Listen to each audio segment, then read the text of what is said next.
السلام علیکم ورحمۃ اللہ وبرکاتہ۔ بسم اللہ الرحمن الرحیم۔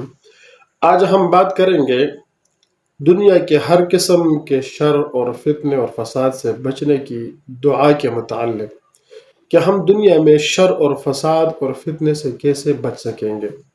اب یہ شر، فساد، فتنہ یہ صرف انسان کی طرف سے انسان کو نہیں پہنچتا، بلکہ یہ مختلف مخلوقات کی طرف سے بھی انسان کو پہنچ سکتا ہے، اور ان شرور اور فتون کے حوالے سے انسان کو پتہ بھی نہیں ہوتا کہ مجھے کہاں سے یہ شر، یہ نقصان، یہ فساد، یہ فتنہ پہنچے گا، بلکہ اس کو کچھ بھی پتہ نہیں ہوتا۔ جب یہ اس کے اوپر آ جاتا ہے تب اس کو پتہ چل جاتا ہے، پھر یہ پریشان ہو جاتا ہے۔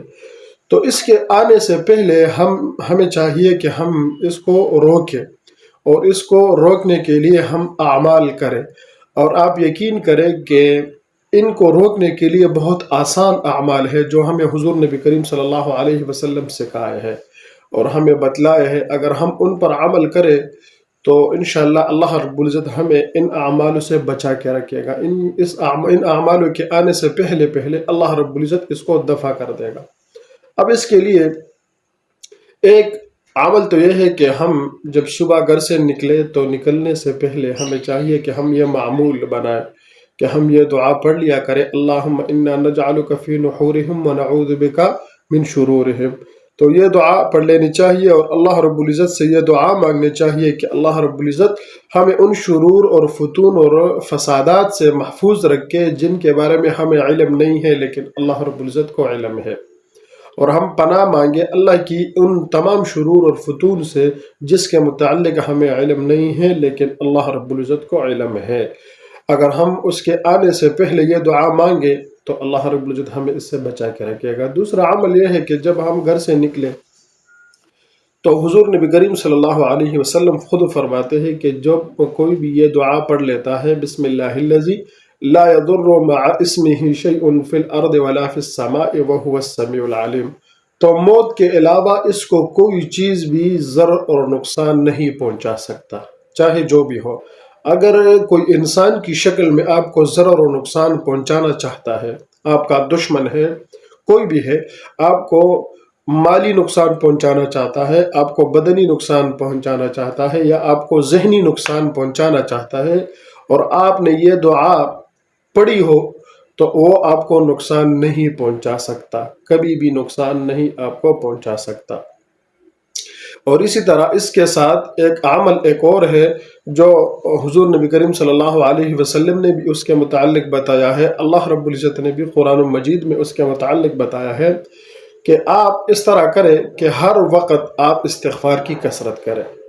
یعنی استغفار ایک ایسا عمل ہے کہ جس کے ذریعے سے اللہ رب العزت آپ کو اپنے نزدیک رکھتا ہے، آپ کو اپنا قرب نصیب کر دیتا ہے۔ جب آپ استغفار کرتے ہو تو اس کی وجہ سے آپ اللہ رب العزت کے محبوب بندے بن جاتے ہو۔ جب آپ اللہ کے محبوب بندے بن جاتے ہو تو پھر آپ کو کوئی نقصان نہیں پہنچا سکتا۔ حضرت ابراہیم علیہ السلام کی بیوی حضرت ہاجرہ علیہ السلام، جب اس کو حضرت ابراہیم علیہ السلام نے عرب کی اس میدان میں اکیلا چھوڑا تو وہاں پر انسان بھی نہیں تھا، وہاں پر کوئی جانور بھی نہیں تھا، وہ ایسا بیابان تھا، ایسا جنگل تھا کہ وہ پریشان ہو گئی، اور حضرت ابراہیم علیہ السلام کو کہا کہ آپ نے مجھے کس کے حوالے کیا، آپ نے مجھے یہاں پر کس کے حوالے اور کس کے ذمے پر روکا اور یہاں پر چھوڑا۔ تو وہ سمجھ گئی، وہ تو حضرت ابراہیم علیہ السلام کی بیوی تھی، وہ سمجھ گئی، تو اس نے حضرت ابراہیم علیہ السلام کو کہا کہ یہ جو آپ مجھے یہاں پر چھوڑ رہے ہو یہ اللہ رب العزت کا حکم ہے۔ تو حضرت ابراہیم علیہ السلام نے سر ہلا کر کہا کہ ہاں یہ اللہ کی حکم ہے۔ تو وہ سمجھ گئی، تو پھر اس نے کہا کہ میرے لیے میرا اللہ کافی ہے۔ تو وہ اللہ کے محبوب بندے تھے۔ جب اللہ کے محبوب بندے آپ بن جاتے ہو تو پھر کوئی چیز بھی آپ کو نقصان نہیں پہنچا سکتا، اگر وہ انسان کی شکل میں ہو، اگر وہ جنات کی شکل میں ہو، اگر وہ اور مخلوقات کی شکل میں ہو۔ جب آپ کا تعلق اللہ سے مضبوط ہوگا تو آپ کو کوئی بھی نقصان اور ضرر نہیں پہنچا سکے گا۔ تو یہ 3 اعمال میں نے آپ کو بتائے ہیں۔ پہلا عمل، گھر سے نکلنے کے وقت یہ دعا اللہم انا نجعلک فی نحورہم ونعوذ بک من شرورہم، بلکہ اس کو ہر دعا میں پڑھنی چاہیے۔ جب بھی آپ دعا مانگے تو اپنی دعا میں اس کو شامل کر لیا کرے، تو اللہ رب العزت آپ کو تمام شرور اور فتون سے اور فسادات سے محفوظ رکھے گا۔ دوسرا عمل یہ ہے کہ ہم صبح کے وقت 3 مرتبہ یہ دعا پڑھ لیا کریں، بسم اللہ الذی لا یضر مع اسمہ شیء فی الارض ولا فی السماء وہو السمیع العلیم۔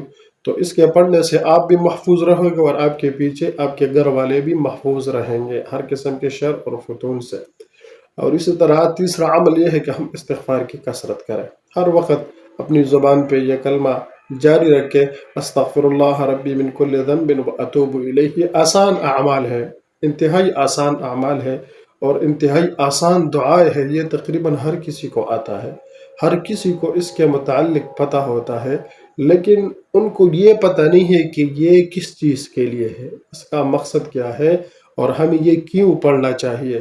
تو ان دعاؤں کے ذریعے ایک تو آپ دنیا کے تمام شرور اور فتون سے محفوظ رہو گے، دوسرا اس کا فائدہ یہ ہے کہ اس کے ذریعے سے آپ کو اللہ کی قربت حاصل ہوگی، اس کے کرنے سے آپ اللہ کے محبوب بندوں میں سے ایک بندہ بن جاؤ گے۔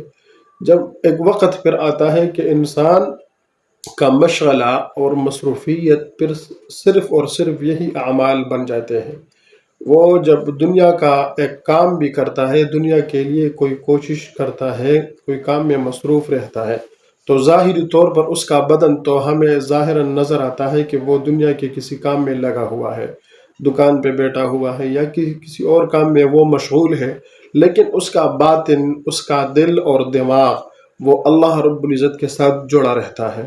اس کا دل وہ اللہ کی ذکر میں مشغول رہتا ہے، اس کا دماغ وہ اللہ کی ذکر میں مشغول رہتا ہے، پھر انسان ایسا بن جاتا ہے۔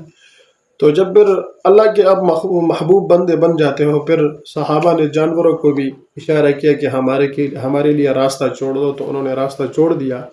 پھر صحابہ نے زمین کو حکم دی کہ جب وہ ہل رہی تھی تو اس کو کہا کہ رک جاؤ، وہ رک گئی۔ صحابہ نے دریا کو خط دیا کہ آپ کیوں خوش ہو گئے، تو وہ دریا اس میں پانی آ جاتی ہے، تو پھر انسان ایسا بن جاتا ہے۔ پھر یہ دنیا کا نظام اللہ رب العزت آپ کے مرضی کے مطابق چلائے گا۔ جب آپ اللہ کو اپناؤ گے تو اللہ رب العزت آپ کو اپنائے گا، اور اللہ کو آپ کیسے اپناؤ گے؟ وہ ان اعمالوں کے ذریعے، چھوٹے چھوٹے اعمال ہیں۔ فرائض تو وہ اعمال ہے کہ وہ تو فرض ہے، اگر آپ چاہے یا نہ چاہے اس کو کرنا ہے، وہ آپ کے اوپر، وہ آپ کی ذمہ داری ہے۔ محبوب کب بنو گے؟ جب آپ محبت میں ایک عمل کرو گے۔ یعنی فرض نماز تو ایسی چیز ہے کہ اس کے متعلق آپ سے پوچھا جائے گا، آپ وہ اعمال کریں جس کا آپ کو حکم نہیں ہے، اور محبت کا تقاضا بھی یہی ہے۔ جب آپ کسی سے محبت کرتے ہو تو وہ آپ کے اوپر کچھ ذمہ داریاں ڈالتا ہے، تو وہ آپ تو کرتے ہو، لیکن اگر آپ اپنی محبت ظاہر کرنا چاہتے ہو اور اپنی محبت اس کو دکھانا چاہتے ہو، تو پھر آپ اس کے لیے ایکسٹرا کام کرتے ہو، آپ وہ کام بھی کرتے ہو جو آپ کے ذمے نہیں ہے، جو آپ کے ذمے کسی نے لگایا بھی نہیں ہے، لیکن آپ کرتے ہو، تو وہ سامنے والا کہتا ہے کہ یار اس کی محبت میرے ساتھ اتنا زیادہ ہے کہ یہ جو کام میں نے اس کے ذمے لگایا نہیں تھا اور اس کام کے متعلق اس سے سوال نہیں ہوتا تھا، پھر بھی یہ کام کر رہا ہے، تو یہ محبت کی علامت ہے، یہ محبت کی نشانی ہے۔ تو ان دعاؤں کو پڑھنا، ان دعاؤں پر عمل کرنا اور ان دعاؤں کو اپنی عملی زندگی میں لانا، یہ محبت کی نشانی ہے۔ اگر ایک بندہ کہتا ہے کہ میں اللہ سے محبت کرتا ہوں، لیکن وہ حضور کی سنت پر عمل نہیں کرتا، تو یہ بندہ یہ جھوٹ کہتا ہے، یہ اپنے اس دعوے میں جھوٹا ہے، یہ کذاب ہے، کیونکہ اللہ سے محبت کی علامت یہ ہے، اللہ خود کہتا ہے اگر آپ مجھ سے محبت کرتے ہو تو میرے محبوب کے طریقوں پر اپنی زندگی گزارو۔ تو اگر آپ حضور کے طریقوں کو نہیں اپناؤ گے، پھر یہ محبت نہیں ہے۔ تو اللہ رب العزت ہمیں ان تمام اعمالوں پر عمل کرنے کی توفیق عطا فرمائے، اور اللہ رب العزت ہمیں دنیا کے تمام شرور اور فتون اور فسادات سے محفوظ اور مامون رکھے۔ السلام علیکم ورحمۃ اللہ وبرکاتہ۔